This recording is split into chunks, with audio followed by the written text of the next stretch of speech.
Los negocios son una bendita carrera de resistencia. Es tropezarse tras tropezarse y la clave está en mantenerse y levantarse. Entonces hay una disposición verdadera, auténtica de hacer equipo y de ayudar. Y eso está padre, no se ve en todos lados. Y el cliente tiene una responsabilidad totalmente. De hecho, la mayor parte de la chamba tiene que ser de ejecución. Entonces podemos diagnosticar muy bien, podemos tirar la línea de acción, pero necesitamos que el cliente ponga de su parte esfuerzo para que el tratamiento se siga como se debe de seguir.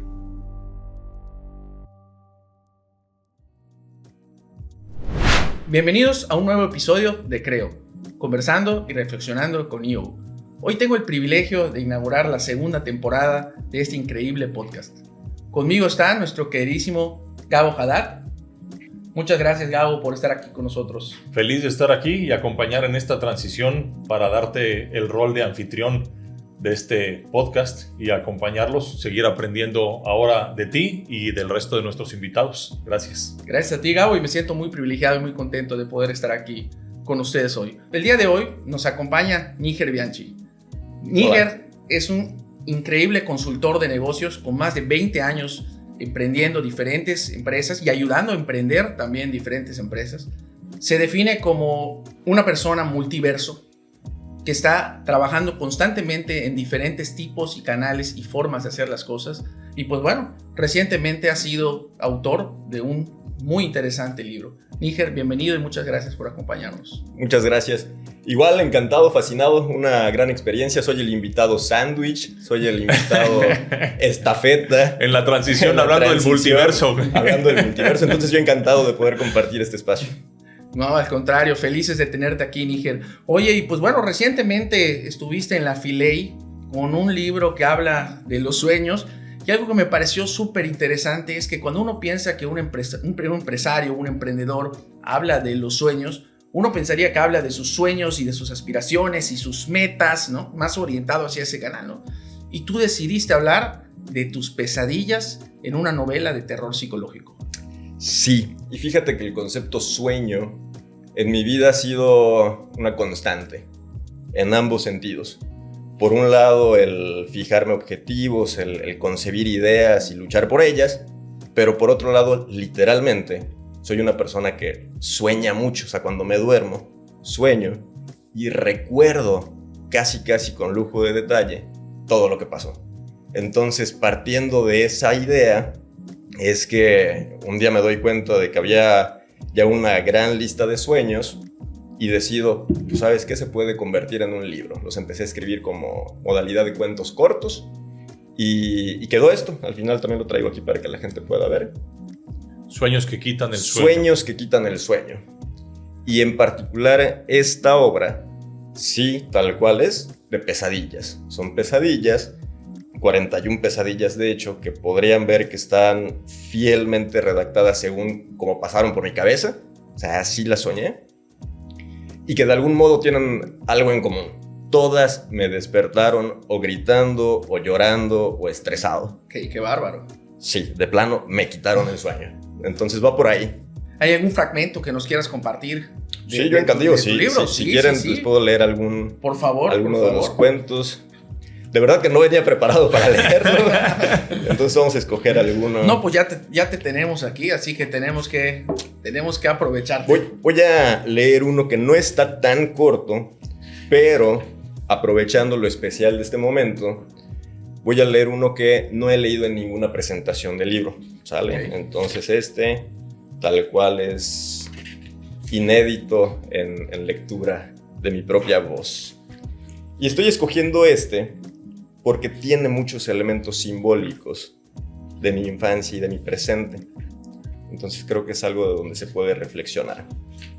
Este cuento se llama En la feria.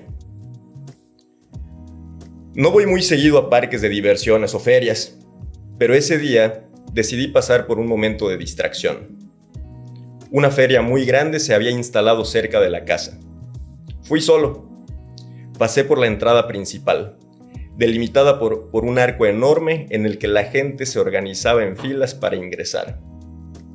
Había un filtro de seguridad más que sencillo. un guardia miraba rápidamente a cada persona que cruzaba. Una vez adentro, avancé unos cuantos pasos y me detuve. Observaba lo grande que era el espacio. Había muchos juegos mecánicos. Incontables puestos de comida poco saludable, pero eso sí deliciosa. Tiendas por todos lados y mucha gente. Con una extraña sensación de soledad, acentuada por no ver ningún rostro conocido alrededor, casi por instinto, recorrí la mirada lentamente girando sobre mi eje, como si inconscientemente tratara de encontrar algún elemento familiar que me hiciera sentir cómodo de nuevo. No pasó. La ansiedad se hizo un poco más fuerte, en realidad, mucho más. Detuve la mirada justo en el arco de la entrada, como si supiera que algo pasaría en ese momento. Mi atención estaba puesta en aquel guardia. Desde la muchedumbre, un hombre con ropa oscura y discreta se acercaba caminando rápidamente hacia él, la cabeza inclinada hacia el frente, como tratando de evadir las miradas. Su rostro inexpresivo invitaba a cualquiera a alejarse de su camino. Llevaba las manos en los bolsillos del pantalón. El guardia se percató del comportamiento sospechoso y se puso alerta. Plantó una postura firme, pero amigable. Se notaba extrañado. Todo transcurría en silencio. Nadie hacía un solo murmullo, como si el tiempo se hubiera detenido para los demás. Podía verlo en cámara lenta. El tipo raro se detuvo justo enfrente del guardia, exactamente a un paso de él. No dijo nada. Por un instante lo miró fijamente a los ojos.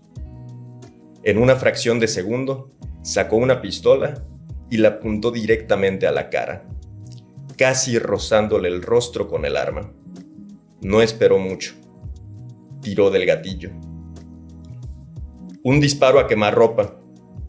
Una fuerte explosión dentro del silencio. Una bala entrando por el entrecejo. La escena me impactó. Yo estaba a unos cuantos metros. Vi cómo la sangre salía por las cuencas oculares, por la nariz y por la boca del pobre hombre, mientras su cuerpo permanecía de pie, como si aún no supiera lo que había ocurrido. Un instante después, ya sin vida, el cuerpo cayó hincado.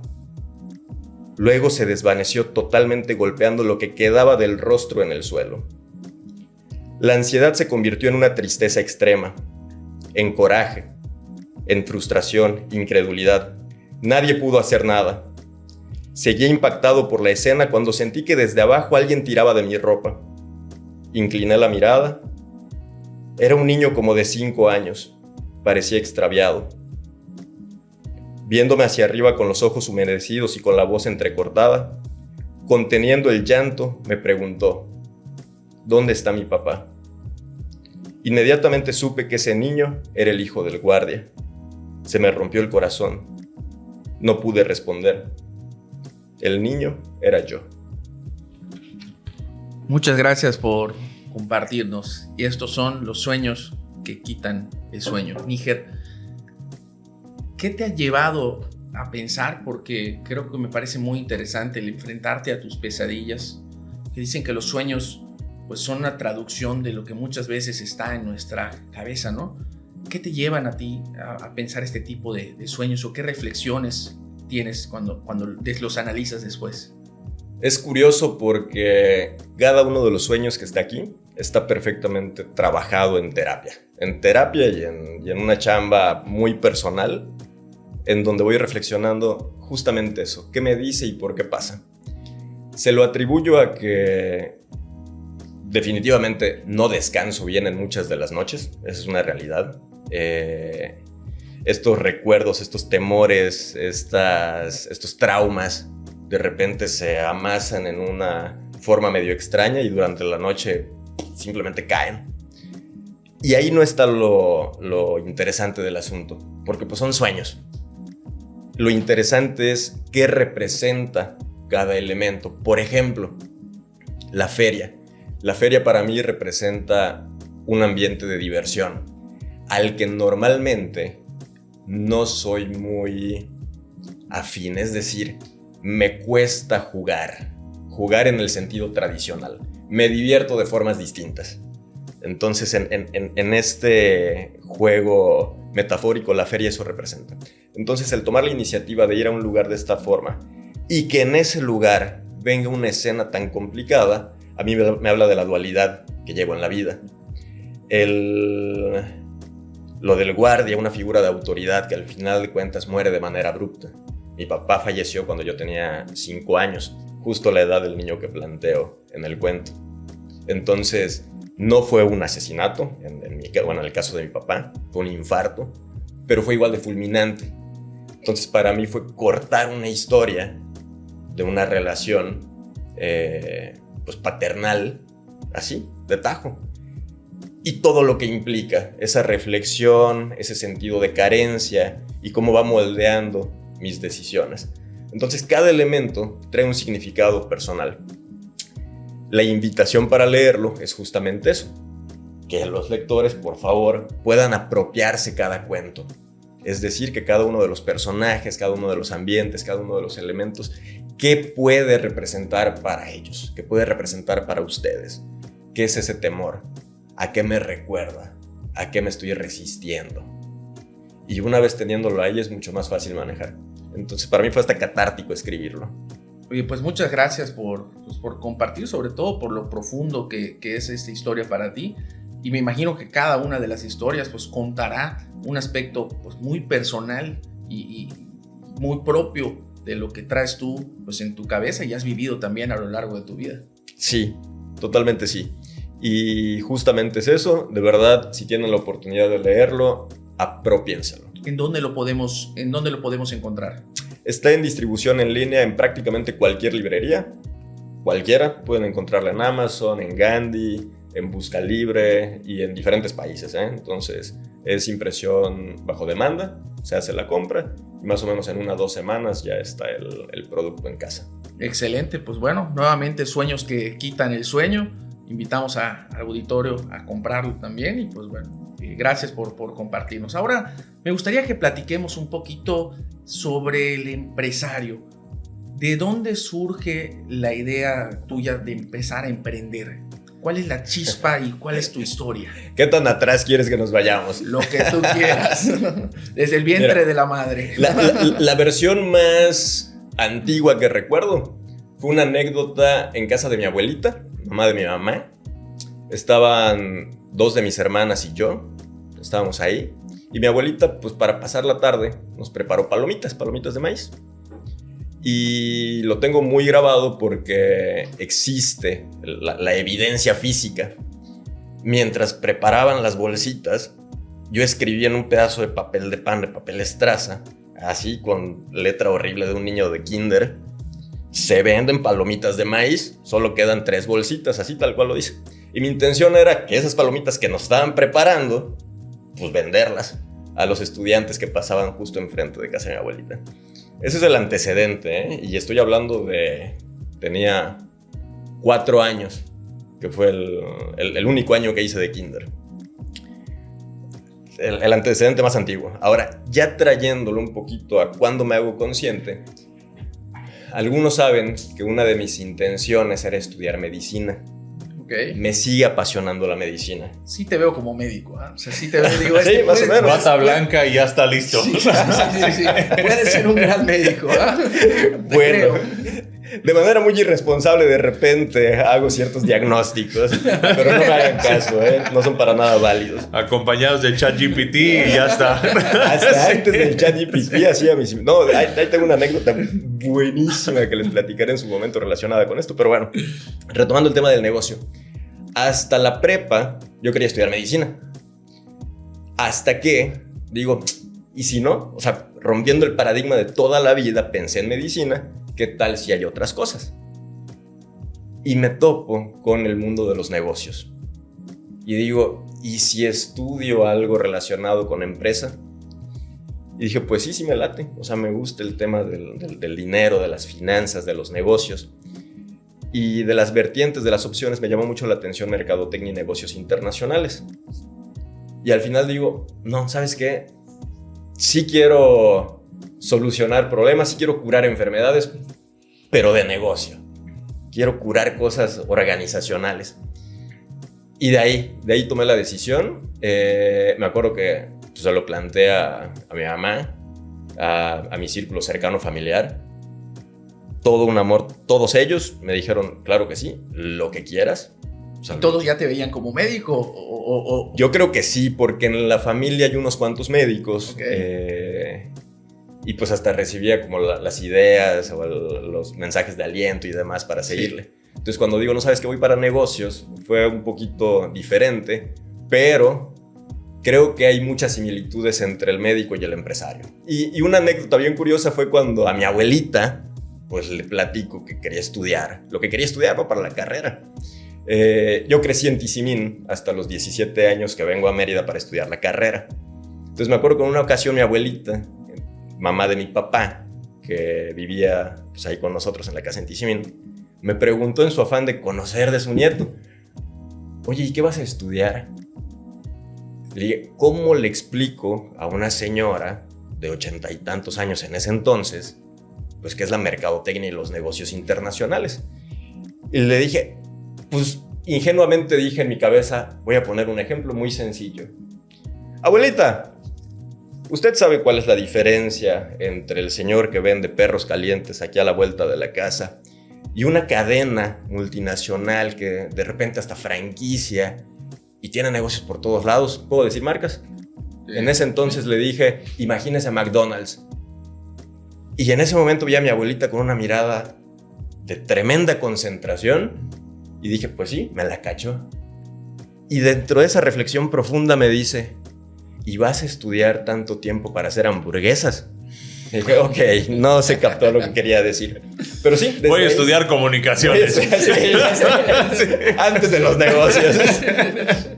Entonces, desde ahí, desde que defino ir para la carrera, esa es la decisión a nivel de formación. Correcto. Pero ya de hacer negocio, porque una cosa es estudiarlo y otra cosa es hacer negocios, tengo muy marcado el momento en el que me voy de intercambio a España. Voy a estudiar un semestre a España y platicando con los compañeros de las diferentes nacionalidades, oye, ¿y tú qué vas a hacer cuando termines la carrera? Y uno que es periodista, otro que es historiador y otro que va en el banco y cosas así. Y ahí fue cuando oficialmente manifesté públicamente, voy a dedicarme a hacer negocios. Okay. Tan es así que me decían, ¿qué es eso? En esa época no era una respuesta común. Y tampoco era común para mí, porque no vengo de una familia de empresarios. La realidad es que si vemos mi círculo familiar cercano, mi familia nuclear, no hay empresarios. Soy el primero en la familia que decide optar por este camino. Entonces, digo, con sus implicaciones de no haber visto el ejemplo, pero sí picar piedra por una vía individual, pero eso sí con el respaldo total. Correcto. De esa gente que me ama. Sí, de toda la gente en casa, ¿no? Totalmente. Por ahí fue la intención. Y dentro de ese camino, ¿cuándo empiezas o cuál fue tu primer negocio o emprendimiento formal? ¿Cuándo se formaliza esta misión? En la carrera, justo antes del intercambio, justo antes de irme a España, estuvimos en un apostolado. Y digo estuvimos porque uno de mis socios, hasta la fecha, estaba también ahí. Y uno de los proyectos era, pues vamos a armar algo para implementar. Y dijimos, pues hagamos un negocio. Si estudiamos, él es contador, si estudiamos cuestiones relacionadas con la empresa, hagamos una empresa. Y dijimos, ¿qué tenemos a la mano? Pues conocemos a mucha gente de la facultad, hombres y mujeres, que se dedican al modelaje. Pongamos una agencia de modelos y edecanes. Ese fue el primer proyecto oficial, incluso formal. O sea, dimos de alta en Hacienda, todo el proceso. Tuvimos a los primeros clientes, incluso en la carrera. ¿Fue exitoso? Sí, dentro de los parámetros, sí. Lo cortamos porque ya llegó un punto en el que teníamos que decidir o la escuela porque había exámenes, había actividades, había proyectos, o el negocio, que también demandaba tiempo. Entonces ahí dijimos, vamos a ponerle pausa, terminamos las carreras y después, entonces ya nos aventamos a un proyecto, que es justo después de la carrera, exactamente egreso en el 2009 de la facultad, y en ese año es cuando iniciamos Intor, que es la primera empresa que fundamos ya en forma con perspectiva a largo plazo.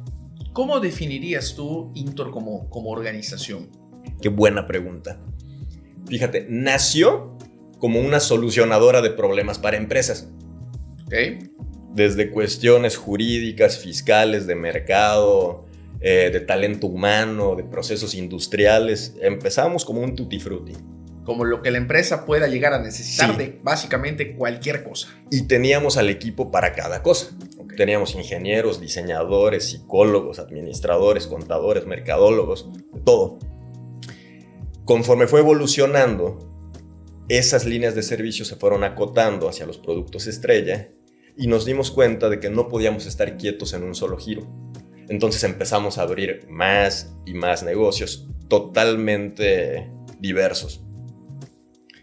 Ahorita, por ejemplo, tenemos un gimnasio de calistenia, financieras, estamos un poquito en el sector tecnológico, sector inmobiliario, restaurantero. Entonces, ¿qué es Intor? Lo que empezó como una empresa de servicios, ahora es un corporativo. Por eso ya no hablamos solo de Intor Consultores, sino de Grupo Intor. Correcto. Que ya representa una serie de diferentes negocios y emprendimientos que han ido surgiendo por esa misma energía que tienes. Sí, totalmente sí. Y no es un mérito único de mi persona. La realidad es que estoy rodeado de gente muy valiosa. Mis socios, un agradecimiento, mis estimados. Son personas con las que, llevamos ya 17 años haciendo negocios juntos. Entonces, hay una sinergia muy valiosa por ahí. Pero esa chispa que mencionas es el elemento común. Somos entrones. Si vemos que hay una oportunidad, nos aventamos. Todos le meten. Sí. Parece que rompen un paradigma común que hay allá afuera en donde zapatero a tus zapatos. O cuando le preguntas a alguien a qué te dedicas y te dice, pues a lo mismo porque no sé hacer otra cosa. Y tú dices gimnasios, financiera, ¿no? Una serie de cosas. Sí. Y fíjate, de ahí puedo platicarte en dos sentidos. Uno, zapatero a tus zapatos, sí, desde la perspectiva de que solo hacemos lo que realmente sabemos hacer. Pero incorporamos a los negocios a gente que sí es especialista, a que sí es zapatera a sus zapatos. Por ejemplo, pues en la parte financiera tenemos a gente que está dedicada a tema bancario y financiero. Tuvimos un taller mecánico hasta hace poco, pues evidentemente ¿qué sé de mecánica? Lo básico. Pero incorporamos a gente que sí es especialista en temas mecánicos. Y así en cada uno de los diferentes giros. Pero sí, nos gusta aprender y nos gusta sumar potencialidades. En el sector restaurantero no somos los especialistas, entonces nos asociamos con grupos que sí le saben a la operación y nosotros lo que hacemos es la parte administrativa. Entonces ahí es en donde viene este embonar que funciona. ¿Y en tu vida profesional entonces no trabajaste para ninguna empresa? No. Después de egresar, no. En la facultad, en ese entonces había un requisito de egreso que era hacer las prácticas profesionales. Ahí pues hice prácticas profesionales. Sí, porque no te lo podías saltar. Porque no me lo podía saltar. Porque no quedó más remedio, ¿no? Así es. Y sin embargo, ahorita voy a contar una historia que es totalmente inédita al público, pero siempre que tengo oportunidad me gusta compartirla.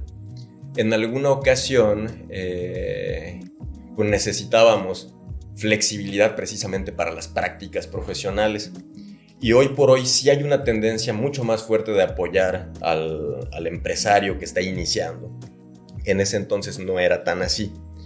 Los planes de estudio eran mucho más rígidos. Y me acuerdo que me acerqué al departamento de la facultad y les dije, oye, ¿qué podemos hacer?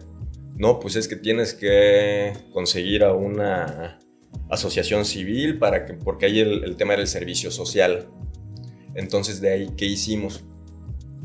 Pues fundemos una asociación civil porque necesitamos para un proyecto. En ese entonces teníamos un proyecto muy noble porque como no nos conocían como prestadores de servicios, queríamos hacerlo gratis.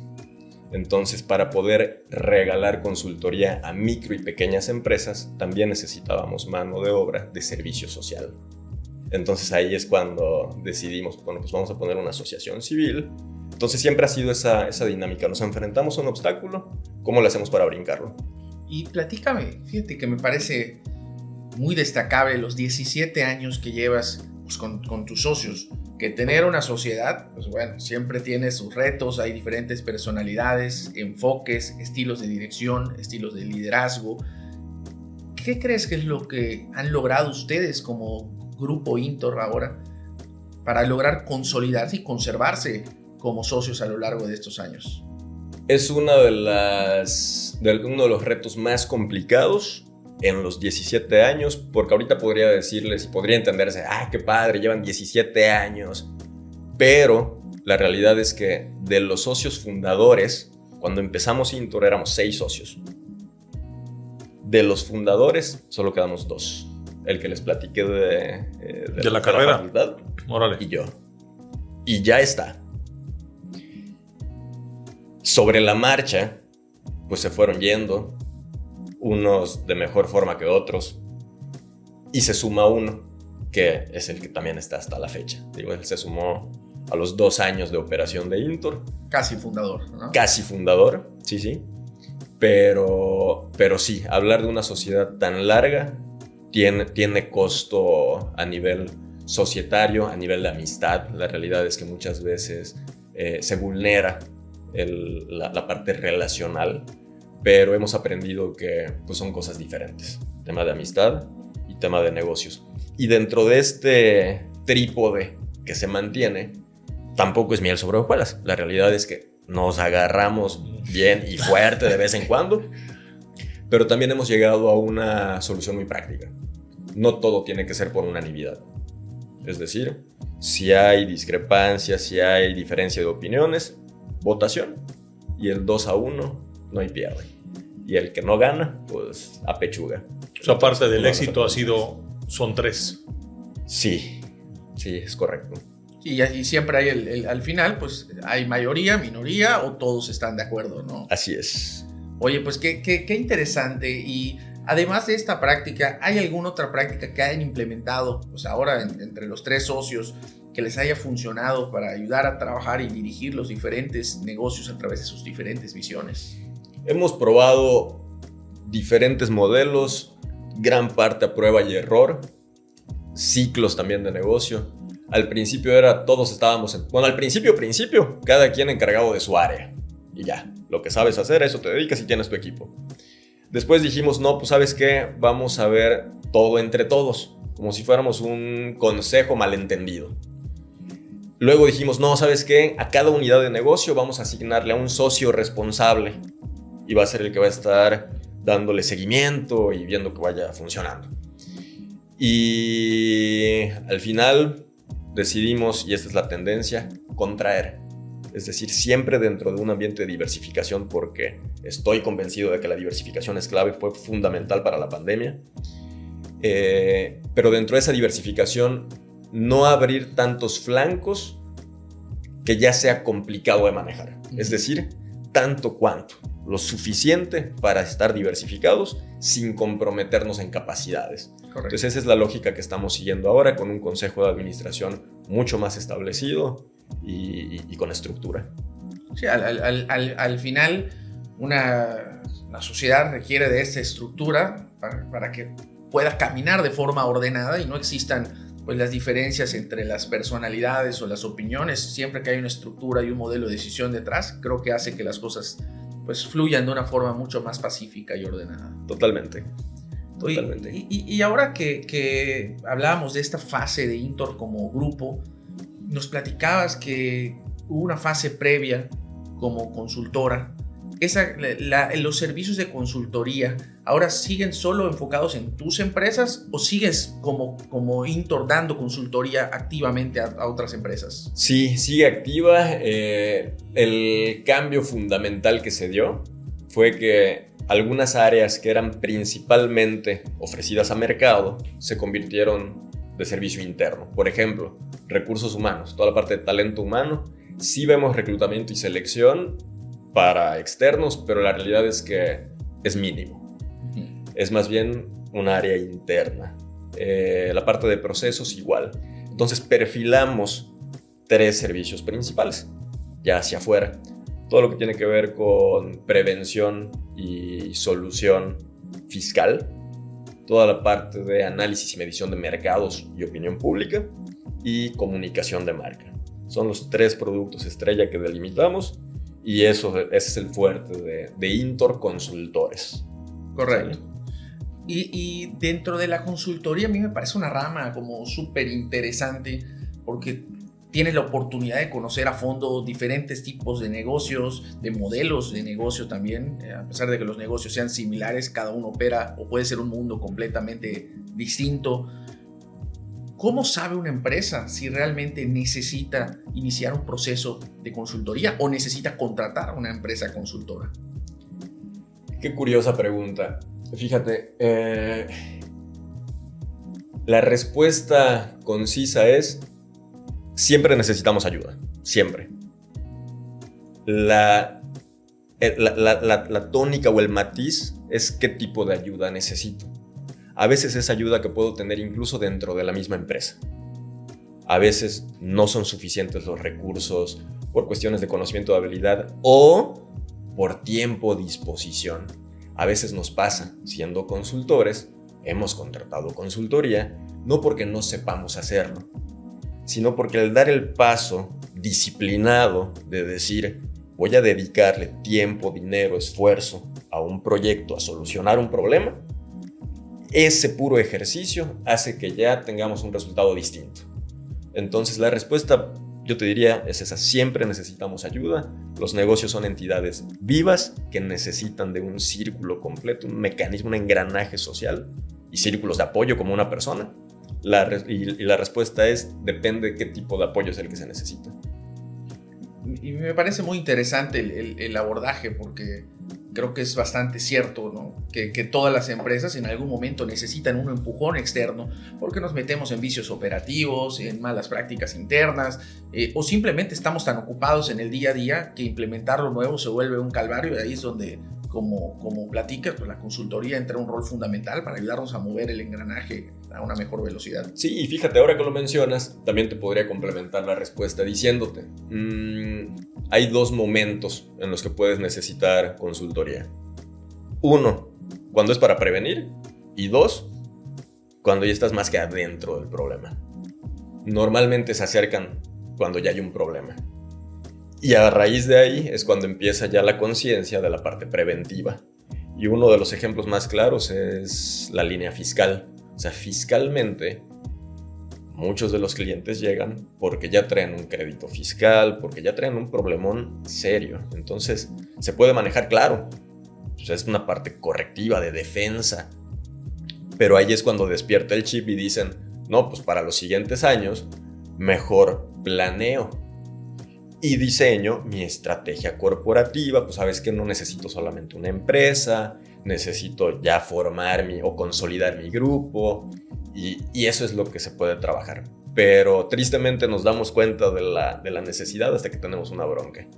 Y hablando de eso, en algún momento leí que te defines como un solucionador de problemas de los buenos. Y me imagino que de esas habrán pues historias muy interesantes. ¿Qué historia nos podrías compartir o anécdota que hayas dicho: oye, esto fue algo que se me quedó y se me grabó y fue una historia muy interesante en términos de negocio? Uy, tengo unas cuantas. A mí me dan micrófono y yo le puedo seguir, ¿eh? Una. Voy a hablarlo en diferentes, porque no siempre hablar de solucionar un problema tiene una connotación negativa. Pensemos en la parte fiscal, por ejemplo. Hace no mucho tiempo, tal vez 2 o 3 años, se acerca un cliente y nos dice: oye, porfa, revisen con mi contadora porque como que llegó una notificación de la autoridad y dice que les debo como 200,000 pesos. Entonces revísenlo, porfa. Entre el equipo jurídico, porque una vez más zapatero a tus zapatos, tenemos al equipo de fiscalistas. Entre el equipo jurídico fiscalista, revisa la documentación y no eran 180,000, 200,000 pesos. Eran 57 millones. Wow. 57 millones de pesos en donde ya le estaban exigiendo el pago. Era una broncota. Entre el equipo, el señor, de hecho, se pone mal, se enferma. para que veamos cómo implica, no solamente a nivel empresarial. Y el equipo dice, bueno, pues vamos a trazar el plan, se va a solucionar, se va a defender de esta forma. Y al final es recopilar documentación, pues eliminar algunos elementos que presenta la autoridad. Y al final se redujo en un 90%, que ya es un ahorro, pero sigue siendo una bronca fuerte. De ahí, ¿qué es lo que sigue? El juicio de nulidad. Entonces, es lo más que podemos comprimirlo, pero podemos irnos a un proceso de juicio para ganarlo y que termine siendo cero. Entonces, a ese nivel de complejidad se puede solucionar. Esa es una. Hay problemas que representan una bronca así de fea, pero también hay problemas que son más creativos. Por ejemplo, dentro de análisis y medición de mercados, también vemos la parte de opinión pública. Se nos acerca un candidato y nos dice, oye, pues estoy aspirando. Y como todos los candidatos, en su cabeza están en primer lugar. Siempre están liderando la opinión porque su círculo les dice, claro que sí, tú eres el mejor. Están resonando sí, todo el tiempo claro, con el mensaje. Claro. Hacemos la medición y le decimos, no estás en primer lugar, ni siquiera en segundo, eres tercera fuerza política. Entonces eso fue un problema, pero un problema creativo. Entonces ahí, ¿qué fue lo que hicimos? Pues trabajar con su equipo de campaña e ir midiendo. Estuvimos midiendo durante un año, de tal manera que llegando una semana previa a la elección, ya había empate técnico en primer lugar. Pero ya habíamos calculado qué tanto podía crecer el puntero y ya estaba topado. Ya tenía varios meses topado. En cambio, el cliente estaba apenas, tenía una colita más para crecer. Entonces fue una elección de photo finish. Emitimos unas recomendaciones ahí muy puntuales para la última semana y para el día de la elección y ganó. Entonces Me imagino el rush que habrás vivido el día de la elección. Tuve en algún momento oportunidad de participar en algunas campañas electorales de alcaldías y presidencias municipales y me acuerdo que el día de la elección es un día brutal. ¿Qué tal se vivió como consultor el día de la elección? En esa parte, como nos dedicamos a la medición de la opinión pública, ese mero día, pues nosotros relativamente tranquilos esperando resultados. Esperando a ver si lo que se hizo funciona. Si la predicción, ¿no? Era. Y tenemos buena tasa de efectividad. No, pues qué interesante, ¿no? Y sobre todo, cómo puedes pivotear de repente de estar resolviendo un tema fiscal y luego estar resolviendo un tema político, y me imagino que tendrás otras vertientes sobre las cuales has explorado en la consultoría, ¿verdad? Sí, en eso andamos entretenidos. Es lo bueno, que no te aburres. Y ahora que hablamos de la consultoría y hablamos de trabajar con equipos, muchas veces dentro de las empresas, al momento de entrar a una consultoría, pues también existen retos. Una cosa es contratar al consultor, la otra es que se ejecute la consultoría de manera correcta en el negocio. ¿Qué retos has encontrado tú al momento de implementar esa consultoría a nivel empresarial y cómo los has trabajado? El principal reto es la analogía del médico. Ese es el reto. Tú puedes ir al médico, puedes tener un diagnóstico y te pueden dar el tratamiento.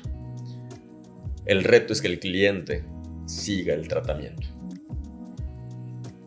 Y normalmente hay una idea en donde, no me tomé mis pastillas, sería el equivalente a decir, el médico es un inepto. Ese es el reto principal, porque no podemos estar todo el tiempo atrás del cliente, y el cliente tiene una responsabilidad totalmente. De hecho, la mayor parte de la chamba tiene que ser de ejecución. Entonces, podemos diagnosticar muy bien, podemos tirar la línea de acción, pero necesitamos que el cliente ponga de su parte esfuerzo para que el tratamiento se siga como se debe de seguir. Y suponiendo que tuvieras un cliente, por ejemplo, que viene muy comprometido con la implementación, ¿has notado resistencia al cambio a través del equipo, o sea, abajo del director, ustedes entran como consultoría a resolver eso, porque una cosa es que el director esté convencido de una implementación y la otra es que el equipo le haga caso y realmente se ponga pilas para adoptar las nuevas formas de hacer las cosas. Que luego pasa en el 90% de las implementaciones de nuevos proyectos, ¿no? Ya llegó el consultor, pues déjenselo a él, ¿no? Y los demás. Sí pasa. Y ahí es en donde también muchos clientes terminan con su catarsis y se desahogan y dicen, oye, yo tengo toda la disposición, pero el equipo es el que no puede. ¿Qué tanto nos metemos? Depende del proyecto.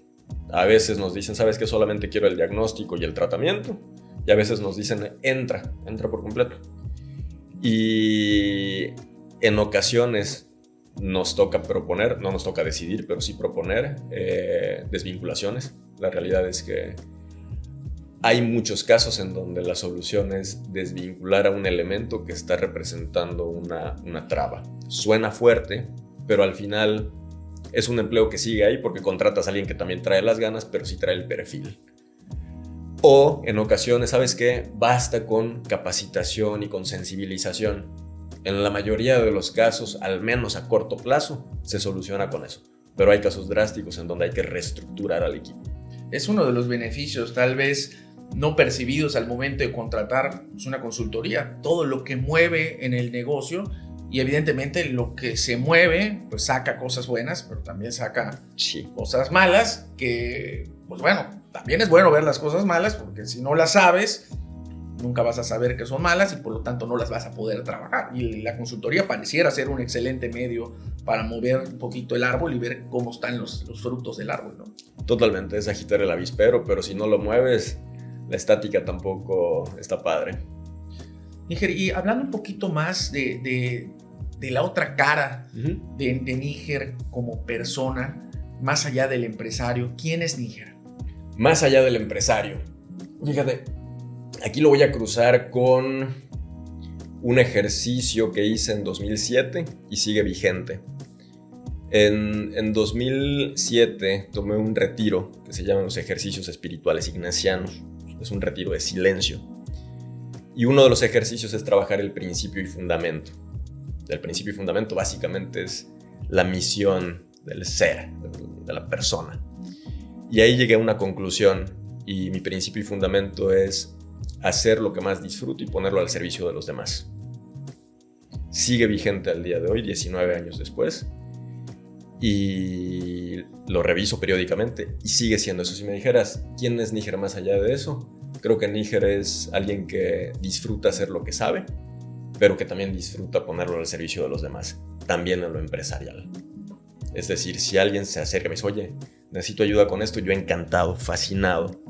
Si es para otra de las habilidades que no necesariamente es de negocios, también me encanta. Entonces, por ahí podría describirlo. Al servicio de los demás. ¿Y qué es lo que a ti te gusta hacer más? Cuando me dices, a mí me gusta hacer lo que hago, disfrutarlo. Me apasionan los negocios. ¿Qué te apasiona? Me apasionan los negocios. Los negocios. Fuera de hecho, podría poner como punto número 1 los negocios como pasión principal, sí. Otras pasiones, me gusta mucho el deporte. También me gusta mucho el deporte, me gusta la lectura. Curiosamente disfruto más la escritura que la lectura, pero también leo. Los viajes, también disfruto mucho la parte de los viajes. Soy muy familiar también. Disfruto mucho estar con la familia y con relaciones cercanas. No soy de muchísimas amistades, pero sí de las que tengo las considero muy cercanas, muy estrechas. ¿Y cuál es el viaje más significativo que más te ha marcado? Que has dicho, oye, fui aquí y me quedó muy marcada este viaje o esta experiencia dentro del viaje. Que viajando se vive. Pues, cada viaje trae su encanto, su chiste, porque además lo he hecho con personas diferentes. Okay. Entonces, o sea, y ojo, para no quedar mal con nadie, de verdad, todos los viajes, pero puedo mencionar algunos como ejemplo. Uno que me marcó mucho fue definitivamente el intercambio a España. Por todo lo que se movió, creo que a nivel de competencias individuales se generó mucho. Y es parte del inicio de lo que hoy es Intor también. Otro, en 2022 tuve la oportunidad de hacer un viaje con mi madre. tuvimos la oportunidad de ir a Tierra Santa. Entonces fue muy simbólico porque tal cual fue un viaje madre e hijo. Y estuvo muy bonito porque fueron unos días en donde tal cual era convivir con mi mamá, compartir habitación, las comidas, estar en aeropuertos. Entonces fue como muy simbólico. Y era una intención que tenía desde pequeño, hacer el viaje con ella, porque durante mi infancia, platicamos hace un rato con lo del cuento, lo del fallecimiento de mi papá. Hay que matizarlo. O sea, mi papá fallece cuando yo tengo 5 años, pero yo soy el menor de 6 hermanos. Ok. Entonces... El pulgarcito de la familia. Y mi mamá enviuda a los 37 años con 6 hijos. Entonces, imagínense, ella se aventó la chamba de estar dobleteando trabajo y todo el asunto. Entonces, tampoco disfruté de forma completa la relación con mi mamá. Entonces, siempre fue como una intención también hacer ese viaje. Creo que también fue muy importante por ahí. Los viajes que hago con mi novia también me la paso de maravilla. Con amigos. Cada uno y cada país trae su encanto y su aprendizaje. ¿Qué le recomendarías a alguien que quiere empezar a tener este hábito de los viajes? ¿Qué dirías tú que ha sido algo que has aprendido y que te ha hecho disfrutar esos viajes? No decirle que no a ninguno, ¿eh? Si se tiene la oportunidad, así sea a 1 hora de donde vives, aviéntate, viájalo. ¿Por qué? El puro hecho de romper el esquema te va a hacer pensar distinto, te va a hacer abrir el panorama, totalmente. Y si te permites conocer a gente en cada uno de los viajes, pues todavía mejor.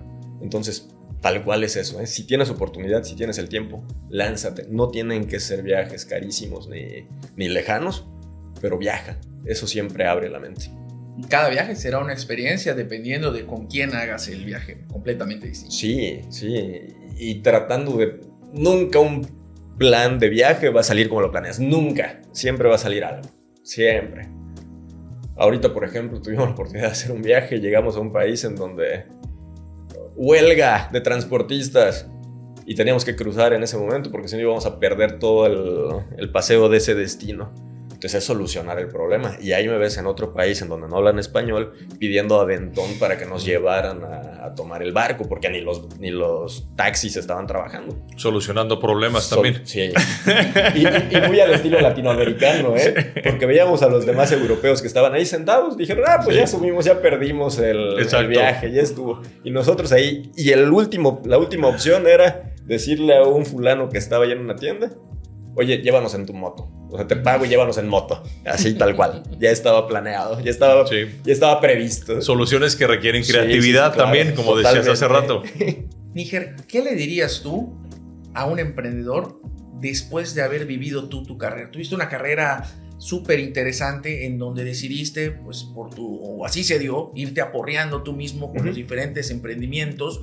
Y pues bueno, habrás aprendido muchas cosas en ese camino hasta llegar hasta donde estás hoy. ¿Cambiarías algo de tu proceso? ¿Y qué le recomendarías a alguien que apenas va a iniciar con ese proceso de emprendimiento? Si cambiaría o no, la manera romántica es no cambiaría porque pues gracias a lo que hice es lo que soy hoy. Ahora, la parte práctica, probablemente sí hubiera cambiado algunas cosas para acelerar el proceso. Pero asumo que tenía que vivirlo de esta forma. Es parte de... Y la recomendación que le daría a las personas que quieren incursionar en el mundo de los negocios es, 1, que no lo hagan solos. Y no me refiero necesariamente a tener socios, ¿eh? Puede ser que te avientes un negocio individual, pero eso no quiere decir que estés solo. Ese es mi punto.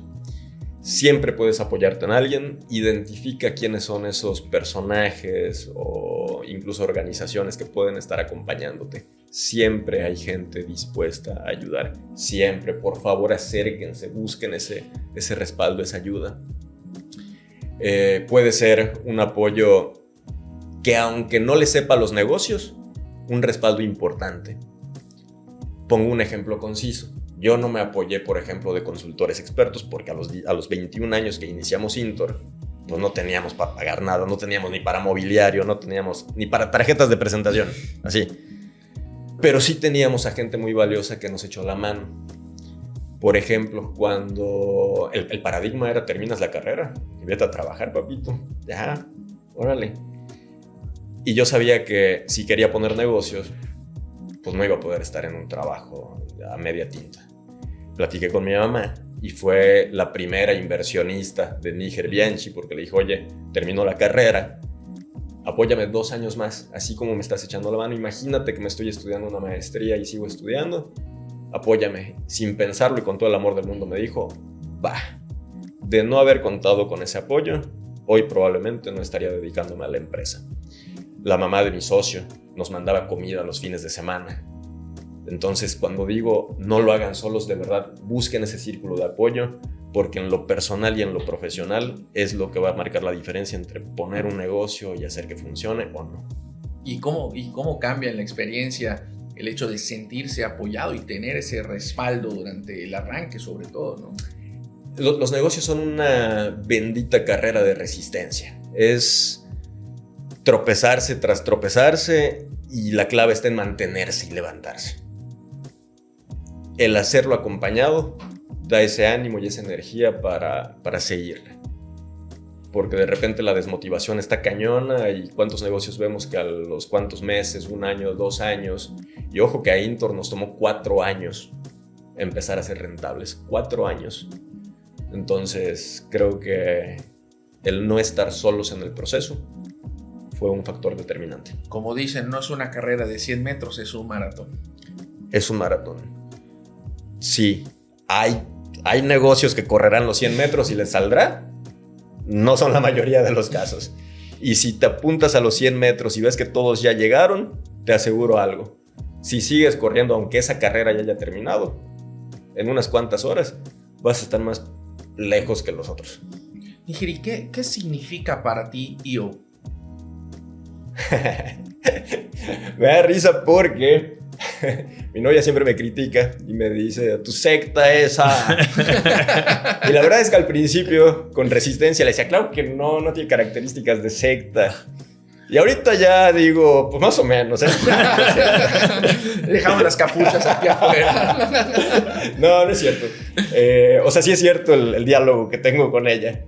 Pero lo que sí resalto es que, digo, para que sea una secta tiene que haber violencia y una serie de cuestiones de manipulación psicológica que no lo tiene, pero que sí tiene, que podría ser que se confunda, que podría ser que se confundiera. Ese sentido de pertenencia. Llevo 1 año en EO y la verdad es que es de los grupos en donde de manera muy acelerada puedo decir me siento parte. Me acuerdo que desde las primeras actividades decía, no sé qué hay aquí, pero me siento abrazado, me siento parte. Y en este tono del amor y de no hacer las cosas solos, embona perfectamente en lo que yo valoro y en lo que disfruto. Entonces, ¿qué representa para mí de 1 año para acá? Una red de apoyo en general, chispas, súper importante. Sí puedo identificar que hay una perspectiva de Níger de antes de entrar al día de hoy. Y justamente es eso. Hablabas de 2 cosas. Hace un momento hablabas de sentirse acompañado en el proceso del emprendimiento y de la empresa, ¿no? que conecta justo con esto que estábamos platicando. Y también hablaste que no es necesariamente lo mismo, pero es semejante cuando decías los viajes te dan la oportunidad de conocer personas diferentes, de culturas diferentes, y es parte también de lo que tenemos aquí, la diversidad inclusive de gente del extranjero, gente internacional que está aquí con nosotros en el capítulo en Mérida. Totalmente.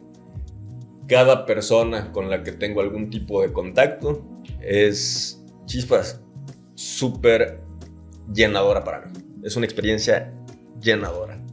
Tuve la oportunidad incluso de conocer ya gente de otros capítulos y me impacta la disposición de hacer equipo. Eso está tremendo. Tan es así que ya estamos en negociaciones con gente de un capítulo que no es de Mérida para traer un proyecto aquí a la ciudad. Entonces, y en menos de 1 año, ya esa relación se dio en cuestión de 2 conversaciones. Otra, fuimos al evento de Quito, de Accelerator. Y olvidamos un saco, una prenda de vestir de mi novia en el hotel. Y estuvo padre porque dije, vamos a ver si funciona. Vamos a ver si es tan poderosa la red vamos como a ver dicen, qué ¿no? tanto. Vamos a testear el programa. Sí, porque además llamé al hotel y me dijeron, sí, te lo mandamos. Y me costaba como 7,000 pesos que me mandaran el dichoso saco. Y pues, ¿para qué mejor compro uno aquí? Y ya está. Y puse en el grupo, alguien viene a México. Y de volada, alguien escribió, ¿yo? Ah, pues en el privado. A los 2 días ya tenía el bendito saco. Órale. A costo cero. Sí, sí, claro. Digo, le mandé un regalito de agradecimiento, pero la disposición total y de plano me dijo, no manches, no. E implicaba ir al hotel a recogerlo. Claro. Entonces hay una disposición verdadera, auténtica de hacer equipo y de ayudar. Y eso está padre. No se ve en todos lados. Sí, creo que es algo que distingue mucho a IO, esa disposición de entrar a dar lo que traigas, ¿no? Y encontrar en ese mismo dar lo que uno recibe, que llega por inercia en el capítulo. Sí, creo que es esa gran característica de IO que me mantiene motivado y que me hace pensar que definitivamente vale la pena. Pasamos al libro, parece. Pasamos al libro. Ya escribiste uno. Sí. Pero si escribieras un segundo libro que hablara del título del libro como tu vida, ¿ok? ¿Cómo se llamaría? Wow. Creo que sí debí de entonces revisar las preguntas antes. Te estamos metiendo presión para que escribas el segundo. Ya sé. Creo que le pondría 3 palabras para hacer un juego de un nombre corto, pero que pueda captar la esencia. Le pondría soñar en el sentido amplio, tanto literal como metafórico, el siempre aspirar a algo más. Entonces es tomo 2. ¿Soñar? Sí. O sueños, disciplina y amor. Disciplina porque es una carrera de distancia, la vida, no nada más los negocios. Y amor porque hace que todas las piezas, los elementos se embonen, ¿eh? Y no estoy hablando de un amor necesariamente o encasillarlo de pareja o fraternal. Amor en general, incluso amor hasta por lo que se hace. Creo que eso le pondría. Me encanta y creo que... Sueños, disciplina y amor. Creo que dicta muy bien el camino de la vida, porque hacia dónde voy son mis sueños, cómo lo camino pues, con disciplina para poder avanzar, pero al final ese mismo camino es como lo vivo. Disfrútalo. ¿No? Disfrútalo con amor y con disposición, ¿no? Sí. Filosofía muy interesante. Sí, por ahí yo creo que quedaría el libro. Buenísimo. Un último mensaje, amigo, que quieras compartir a la audiencia que nos escucha. Pues, uno, de agradecimiento para ustedes, para IO, por este proyecto, porque creo que está muy bonito, vale la pena participar en todo lo que se hace dentro de la red.